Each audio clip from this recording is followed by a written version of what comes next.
क्या जिन्नात भी मुसलमान या काफिर होते हैं? जिन्नात कहाँ रहते हैं? उनकी नस्ल कितनी तेजी से परवरिश पाती है? आइए जिन्नात की हकीकत जानते हैं।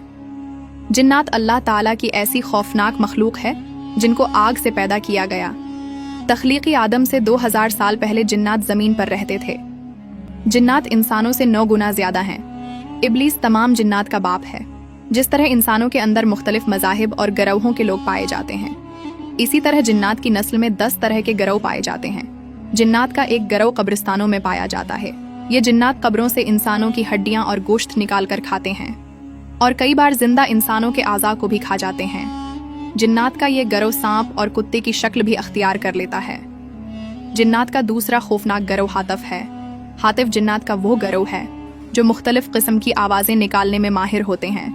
ये जिन्नात ऐसी आवाज़ें निकालते हैं जो इंसानों की जानी पहचानी आवाज़ें होती हैं, जिससे इंसान को लगता है कि कोई उसे बुला रहा है, जैसा कि बार बार हंसने की आवाज़ें या ऊंचा ऊंचा रोने की आवाज़ें या किसी को नाम से पुकारने की आवाज़ें। जिन्नात का ये खौफनाक गिरोह अक्सर खुली और वीरान जगहों पर पाया जाता है।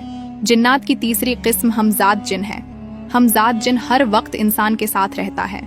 जब कोई इंसान पैदा होता है तो उसके साथ एक हमजाद जिन भी पैदा होता है जो उसकी पैदाइश से लेकर उसकी मौत तक उसके साथ रहता है। ये गिरोह इंसान के दिल में वसवसे और शक पैदा करता है। जिन्नात की चौथी किस्म औरतों पर मुश्तमिल होती है। इस गिरोह के अंदर सिर्फ औरतें ही औरतें होती हैं। ये जिन्नात ज्यादातर खूबसूरत लड़कियों की शक्ल में होते हैं। इस गिरोह के जिन्नात खूबसूरत औरतों की शक्ल में आकर इंसानों के साथ जिनसी ताल्लुकात कायम करते हैं। बाज औकात ये जिन्नात सवे हुए इंसानों के साथ भी जिनसी ताल्लुकात कायम कर लेते हैं। जिन्नात की पांचवें किस्म में शयातीन होते हैं। शयातीन के इस गिरोह में से सबसे बड़े जिन का नाम इज़ाज़ील है, जिसको शैतान भी कहा जाता है। इज़ाज़ील तमाम शयातीन जिन्नात का सरदार माना जाता है। इज़ाज़ील शैतान का एक ही मकसद है कि वो अल्लाह के बंदों को अल्लाह की राह से गुमराह करे और जहन्नम का मुस्तहिक बना दे। जिन्नात की छठी खौफनाक किस्म अफरीत कहलाती है। अफरीत जिन खबीस और सरकश जिन होते हैं। ये चालाक जिन्नात होते हैं। जिन्नात के इसी गिरोह को अल्लाह ताला ने हजरत सुलेमान अलैहिस्सलाम के ताबे फरमाया था। अफरीत ने हजरत सुलेमान अलैहिस्सलाम को मलका बल्कीस के तख्त को लाने की पेशकश की थी।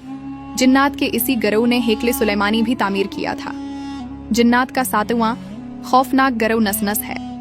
नसनस जिन्नात इंसानों और शयातीन के मिलाप से पैदा होते हैं। इस गिरोह का एक जिन जब एक खूबसूरत लड़की की शक्ल में तब्दील होकर जब किसी इंसान से हमबिस्तरी करता है तो इससे पैदा होने वाले बच्चे को नस कहा जाता है। जिन्नात के 8वें गिरोह को मारौत कहा जाता है। ये जिन भी सरकश और नाफरमान होते हैं। इस गिरोह के अंदर बहुत कम जिन्नात ऐसे हैं जो मुसलमान हैं। जिन्नात की 9वीं किस्म जिनान है। इस गिरोह के अंदर कुछ जिन्नात मुसलमान और कुछ काफिर होते हैं। इस गिरोह के गैर मुस्लिम जिन्नात शैतान के गिरोह में शामिल होते हैं। ये इंसानों को उसकी राह से भटकाते हैं और गुनाहों के अंदर मुब्तला करते हैं। जिन्नात की 10वीं किस्म ऐसे जिन्नों की होती है जिसमें सबसे पुराने जिन्नात पाए जाते हैं। ये जिन्नात हजरत आदम अलैहिस्सलाम की तख्लीक से पहले इस रुए जमीन पर रहते थे।